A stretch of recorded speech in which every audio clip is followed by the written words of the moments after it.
항상 배우기를 즐기고 이 방대한 정보의 홍수 속에서 핵심만 쏙쏙 뽑아내길 원하는 바로 당신 환영합니다. 오늘도 여러분의 지적 호기심을 꽉 채워드릴 심층 탐구 시간이 돌아왔습니다. 네, 환영합니다. 오늘 우리가 함께 살펴볼 자료는 굉장히 흥미롭고 또 한편으로는 아주 강렬한 텍스트입니다. 바로 사승원 작가의 3.1절 특별 기고문인데요. 네, 맞습니다. 이 기고문은 1919년 3월 1일에 만세운동부터 시작해서 그 영화로도 잘 알려져 있죠. 봉오리 전투라든가 미드웨이 해전 같은 그런 굵직한 역사적 사건들을 바탕으로 하고 있습니다. 네, 그렇죠. 영화로도 많이 다뤄진 주제들이죠. 네, 근데 우리가 흔히 아는 그 국사 교과서의 건조한 서술과는 완전히 다른 아주 파격적인 시선을 보여주는 글입니다. 시작하기 전에 청취자님들께 꼭 짚고 넘어가야 할 점이 하나 있죠. 네, 어떤 부분이죠? 이 글은 평범한 역사 에세이가 절대 아닙니다. 이 기고문 안에는 작가 개인의 매우 강렬한 정치적 주장과 더불어 일반적인 역사 분석에서는 정말 보기 힘든 독특한 그 우주론적이고 심지어 초자연적인 세계관이 아주 깊게 깔려 있습니다. 초자연적이라는 단어가 딱 맞네요. 네, 그래서 저희 두 사람은 이 기고문에 담긴 어떠한 정치적, 사상적 혹은 종교적 입장도 지지하거나 대변하지 않는다는 점을 명확히 말씀드리고 싶습니다. 정확한 가이드라인입니다. 오늘 저희의 역할은 오직 제공된 원본 자료에 담긴 작가의 고유한 시각과 아이디어를 있는 그대로 또 객관적으로 해체하고 분석해서 청취자님께 전달해드리는 것. 바로 그겁니다. 맞습니다. 우리는 텍스트 그 자체 그리고 작가가 구축한 세계관에만 딱 집중할 겁니다. 오늘의 심층 탐구 미션은 바로 이것입니다. 역사적 비극과 참혹한 전쟁을 단순한 국가 간의 갈등이나 이권 다툼이 아니라 소우주와 대우주, 신들의 심판이라는 매우 파격적이고 독특한 관점으로 해석한 작가의 주장을 꼼꼼히 해체해보는 것이죠. 네, 스케일이 어마어마하죠. 그러니까요. 도대체 왜 작가가 이런 거대한 신화적 비유를 끌어와서 현재 우리에게 어떤 메시지를 던지고자 했는지 그 의도를 파악해보는 겁니다. 자, 이 내용을 하나씩 풀어보죠. 네, 좋습니다. 작가는 글의 시작부터 1919년 기미독립선언서를 언급하면서 아주 묵직한 화두를 던지고 있습니다. 맞아요. 작가는 서론에서 3.1 운동을 한반도라는 좁은 지역적 테두리 안에 가두지 않고 곧바로 세계사적, 아니 그 인류사적 차원으로 끌어올립니다. 네, 스페일을 확 키우는군요. 네, 1919년 3월 1일 한반도를 뒤흔든 만세 소리를 제국주의라는 거대한 악에 대항하는 인류 양심의 선언이라고 딱 규정하는 거죠. 인류 양심의 선언이라 표현이 강렬하네요. 그렇죠. 기미독립선언서에 담긴 그 인류 평등의 대의 그리고 세계 개조의 대기운이라는 문구를 인용하면서 우리의 독립이 단순히 빼앗긴 주권을 되찾는 그런 이기적인 목적이 아니었다고 봅니다. 그러면 어떤 목적이었다고 보는 건가요? 전 지구적인 차원에서 억압받는 모든 이들의 정당한 권리를 대변한 거대한 사건이었다고 선언하는 겁니다. 흥미로운 건 그 거대한 악의 시작점을 작가가 1905년 러일 전쟁 중 발생한 독도 강제 편입으로 보고 있다는 점입니다. 네, 그 부분이 아주 독특하죠.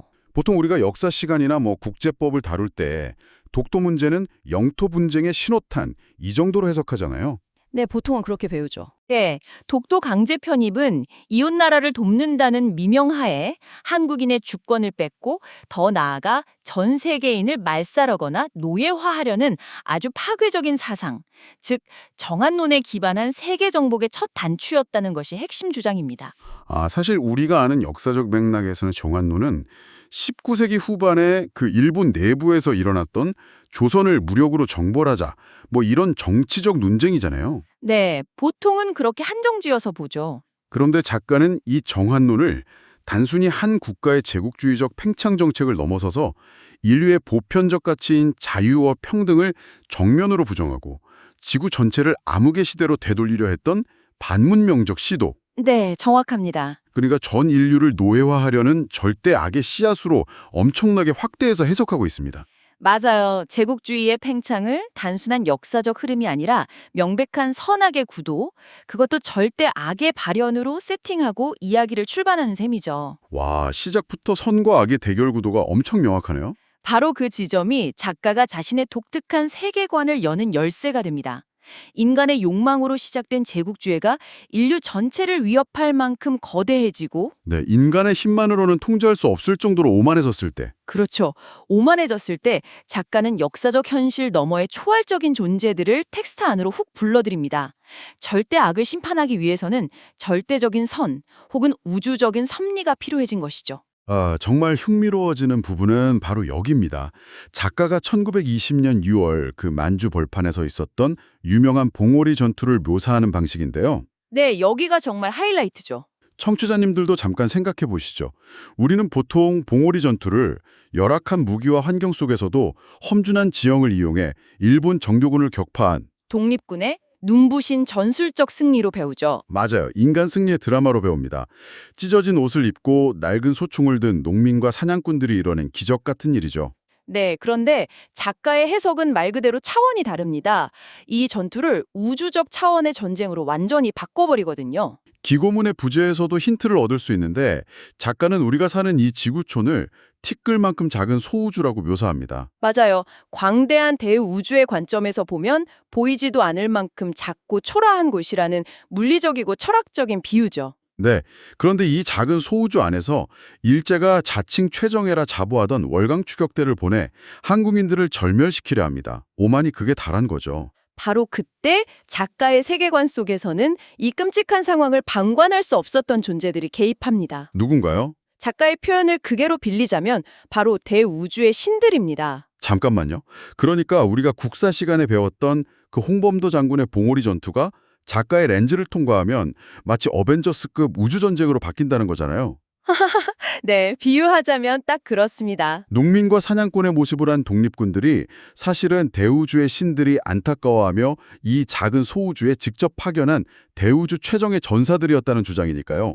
스케일이 정말 엄청납니다. 네, 작가의 묘사에 놓으면 이 우주적 전사들이 당시 만주벌판의 현신에서 자만심에 빠져있던 일제의 월강 추격대를 처참하게 도륙하며 역사의 정의를 바로잡았다고 그려집니다. 여기서 정말 흥미로운 점은 도대체 왜 작가가 이렇게 극단적일 만큼 신화적이고 우주적인 비유를 굳이 역사적 사실 위에 덧입혔는가 하는 점입니다. 네, 그게 핵심이죠. 텍스트를 자세히 분석해보면 작가는 봉오리 전투의 승리를 단순한 군사적 전술의 성공 혹은 우연한 승리로 남겨두고 싶지 않았던 것 같습니다. 의미를 훨씬 더 깊게 부여하고 싶었군요. 네, 그 승리는 인간의 영역을 넘어선 정의는 반드시 승리한다 라는 불변의 우주적 진리가 이 소우주의 역사 속에 직접 현현한 숭고한 사건이라는 거죠. 그러니까 단순한 독립군의 게릴라 전술이 먹힌 게 아니라 우주의 법칙이 작동한 필연적인 결과로 아예 격상시키는 거군요. 정확합니다. 그리고 작가는 이 우주적 정의의 승리가 3.1운동으로 결집한 우리 민족의 에너지가 무장투쟁으로 승화된 완벽한 결과물이라고 봅니다. 3.1운동의 연장선이네요. 네, 결과적으로 대한민국 임시정부의 정통성을 수호하는 절대적인 방패가 되었다고 연결짓고 있습니다. 임시정부의 존재 가치와 무장 독립투쟁의 당위성을 우주의 섭리라는 절대적인 권위로 보증받고자 한 문학적 수사라고 볼 수 있죠. 임시정부의 정통성이 단순한 정치적 선언이나 국제법적 지위가 아니라 대우주가 보증하는 절대적인 정의가 되었다는 논리네요. 역사적 팩트에 엄청난 스케일의 서사를 부여해서 그 가치를 극대화하는 작가의 전략이 아주 돋보입니다. 네, 대단한 텔링이죠. 그런데 작가의 이런 우주적 심판 서사는 1920년 만주 벌판의 봉오리 전투에서 끝나지 않죠. 무대는 태평양 전역으로 훨씬 더 넓게 확장됩니다. 기 때문입니다. 작가는 여기서 두 번째 대중문화 레퍼런스로 영화 미드웨이를 언급합니다. 미드웨이 회전, 1942년이죠. 네, 압도적인 전력을 자랑하던 일본 연합함대가 미군의 암호 해독과 급강하 폭격기들의 활약으로 참패를 당하며 태평양 전쟁의 판도가 완전히 뒤집힌 결정적 전투죠. 역사학자들은 보통 이를 기적적인 정보전의 승리이자 타이밍의 예술로 평가하잖아요. 맞습니다. 운도 좀 따랐다고 보죠. 하지만 작가는 어떻게 볼까요? 작가는 정보전이나 운을 전혀 이야기하지 않습니다. 네, 작가의 시선은 다르죠. 일본의 그 대단했던 연합함대가 탄 몇 분 만에 괴멸당한 이 극적인 사건 역시 단순한 전술적 실패나 전쟁의 우연이 아니라 명백한 하늘의 심판이라고 규정하죠. 네, 텍스트를 보면 소우주의 질서를 파괴하려던 자들에 대한 대우주의 엄중한 경고라고 묘사되어 있습니다. 저는 이 부분에서 작가가 왜 굳이 과거의 역사적 전투들을 우주적 잣대로 하나하나 나열하고 있는지 그 진짜 의도를 느낄 수 있었습니다. 이 거대한 서사의 화살표는 사실 과거를 향해 있지 않아요. 아, 현재를 겨냥하고 있죠? 맞습니다. 바로 현재입니다. 과거의 엄중한 심판을 이야기하면서 아주 자연스럽고 그리고 맹렬하게 현재 일본의 정치적 태도를 비판하는 쪽으로 화제를 확 전환해버리거든요. 텍스트의 구조를 아주 잘 짚으셨습니다. 작가는 과거의 역사적 카타르시스에 머물지 않고 곧장 현실 비판으로 나아갑니다. 그 핵심적인 연결고리가 바로 야스쿠니 신사 참배입니다. 아, 야스쿠니 참배 문제가 여기서 등장하는군요. 네. 과거 대우주의 끔찍한 심판을 받아 패전했음에도 불구하고 오늘날까지 진정한 참회는커녕 잔인한 전쟁 범죄자들을 영웅처럼 모아둔 야스쿠니 신사에 정치 지도자들이 참배하는 행태를 강하게 질타합니다. 아, 절대 악이 반성하지 않고 있다는 증거로 삼는 거네요? 네. 작가는 이를 침략의 역사를 정당화하고 전쟁 희생자들의 인권을 두 번 유린하는 후안무치하고 반인륜적인 행위라고 아주 못 받고 있습니다. 청취자님 이야기가 왜 지금 중요할까요? 이 기고문이 쓰인 현재의 시점에서 작가가 대우주의 심판까지 다시 걸어내며 이토록 절박하게 경고하고 있는 현실 속 진짜 위협은 과연 무엇일까요? 네. 과거의 망령이 어떻게 현재의 위협으로 둔갑하고 있는지 살펴볼 필요가 있죠. 내 작가가 주목하는 가장 치명적이고 현실적인 위협이 뭔가요? 바로 일본 내에서 지속적으로 추진되고 있는 평화헌법 제9조의 개정 시도입니다. 아, 평화헌법 구조. 아시다시피 평화헌법 구조는 국제 분쟁 해결 수단으로서의 전쟁을 영구히 포기하고 육해 공군 및 그 밖의 전력을 보유하지 않는다는 내용을 담고 있죠. 네, 일본 헌법의 핵심 평화 조항이잖아요. 네, 그런데 작가는 이 헌법을 개정하려는 일본 우익의 움직임을 단순한 이웃나라의 내정 문제나 외교적 마찰 정도로 보지 않습니다. 이를 과거 이웃나라를 유린했던 전쟁 가능한 국가로 다시 돌아가겠다는 아주 끔찍한 선언으로 해석하는 겁니다. 그러니까 작가의 관점에서는 과거 전 세계를 공포로 몰아넣었고 결국 우주적 심판을 받았던 그 정환론의 망령이 평화헌법 개정이라는 껍데기를 쓰고 다시 깨어나고 있다는 거군요. 정확합니다. 전범을 숭배하는 신사참배와 군사 대국화 시도가 결합하는 현상을 보면서 과거 대우주의 심판을 불렀던 그 파멸의 길을 일본이 또다시 걷고 있다고 강력히 경고하는 겁니다. 이건 단순히 한일 양국 간의 정치적 갈등을 넘어서서 인류 전체의 평화와 우주의 질서에 대한 중대한 도전으로 스케일을 확 키우는 논리네요. 네, 작가의 시각을 따라가다 보면 이 위협의 체감 온도가 확 올라가죠. 그렇다면 이 모든 게 무슨 의미일까요? 작가는 단순히 다가올 위협을 겁주고 끝내는 걸까요? 이렇게 반복되는 전쟁의 공포와 비극, 군국지휘의 부활을 막기 위해 작가는 도대체 어떤 대안이나 방어 기제를 제시하고 있는 걸까요? 네, 무작정 기다릴 수는 없으니까요. 그렇죠. 우리가 또다시 농민의 모습을 한 대우주의 전사들이 하늘 저 짠하고 내려오기만을 손 놓고 기다려야 하는 건 아니잖아요. 다행히도 작가는 이 대목에서 신화적이고 우주적인 은유를 잠시 거둡니다. 그리고 인류가 스스로 만들어낸 아주 현실적이고 명확한 세 가지 도덕적 법적 방어막을 제시하죠. 오, 세 가지 방어막. 첫 번째는 뭡니까? 첫 번째 방어막은 기고문 내내 그 정신이 강조되어 온 1919년의 기미독립선언서입니다. 아, 기미독립선언서. 단순히 독립을 외친 종이가 아니라는 말씀이시죠? 네, 인류 평등의 대의를 극명하게 하기 위하여 라는 그 선언의 핵심 정신이야말로 오늘날 군국주의의 부활 시도를 막아서는 가장 훌륭한 도덕적 기반이라는 겁니다. 두 번째는 뭔가요? 바로 국가의 뼈대인 대한민국 헌법이 등장하죠. 네, 맞습니다. 작가는 우리 헌법 전문에 명확히 새겨져 있는 3.1운동으로 건립된 대한민국 임시정부의 법통을 계승한다는 그 문구에 주목합니다. 작가의 해석에 따르면 이 문구가 그저 과거의 역사를 기리는 의례적인 빈말이 아니라는 거군요. 네, 불의한 침략 세력이 다시 고개를 든다면 온 국민이 나서서 맞서 싸우겠다는 국가 차원의 가장 강력한 헌법적 의지자 살아있는 결이라는 해석입니다. 그리고 작가가 제시하는 세 번째 방어막, 이게 바로 UN 세계인권선언이죠. 네, 맞습니다. 과거 일제가 무참히 유린하려고 했던 하지만 이제는 전 세계인이 동의하고 약속한 인간 기본권 보장이라는 전 인류적 기준입니다. 이를 더 큰 그림과 연결해 본다면 작가의 의도가 아주 선명해집니다. 어떻게 선명해지나요? 작가는 이 세 가지 문서들, 즉 기미독립선언서, 대한민국 헌법, 그리고 UN 세계인권선언을 단순한 역사적 기록물이라 낡은 종이 초가리로 보지 않습니다. 인류의 존엄을 지키고 정한론과 같은 군국주의 망령의 부활을 막아내는 촘촘하고 강력한 거미줄이자 가장 실체적인 이정표로 삼고 있는 겁니다. 과거의 역사적 선언, 현재 우리 국가의 근간이 되는 헌법, 그리고 전 세계가 합의한 보편적 인권 선언, 이 세 가지가 하나로 단단하게 연결되어서 절대악을 막아내는 하나의 거대한 결계 혹은 방어벽을 구축하고 있다는 작가의 논리 구조네요. 네, 상당히 치밀하고 인상적이죠. 우주적인 서사로 시작해서 아주 구체적이고 현실적인 인권과 법치주의의 가치로 결론을 맺고 있는 점이 아주 흥미롭습니다. 자, 이제 이 열정적인 기고문의 결론을 좀 갈무리해 볼까요? 네, 그래야죠. 이 텍스트가 작성된 시점이 3.1운동 107주년, 즉 다가올 2026년을 기준으로 하고 있다는 점을 상기해 볼 필요가 있습니다. 작가는 글을 맺으면서 그동안 펼쳐온 서사를 다시 한번 싹 요약하며 강력하게 경고합니다. 1905년 독도 침탈로 시작되었던 제국주의의 파괴적인 야욕은 대우주의 신들이 이 보잘것없는 소우주로 보낸 최정예 전사들과 봉오리에서 충돌했고 미드웨이에서 심판받았으며 결국 인류의 단결된 정의 앞에 처참하게 무너져 내렸다는 그 역사적 사실을 환기시킵니다. 하지만 절대 방심해서는 안 된다는 것이 이 글이 현재 우리에게 던지는 가장 뼈아픈 경고죠. 맞습니다. 끝난 게 아니라는 거죠. 전범들을 향한 야스쿠니의 참배 소리가 여전히 끊이지 않고 전쟁을 가능하게 하려는 평화헌법 개정 움직임이 노골적으로 일고 있는 지금 한반도와 세계를 위협했던 전쟁의 그림자는 완전히 사라진 것이 아니라는 겁니다. 그래서 작가는 우리 모두에게 촉구합니다.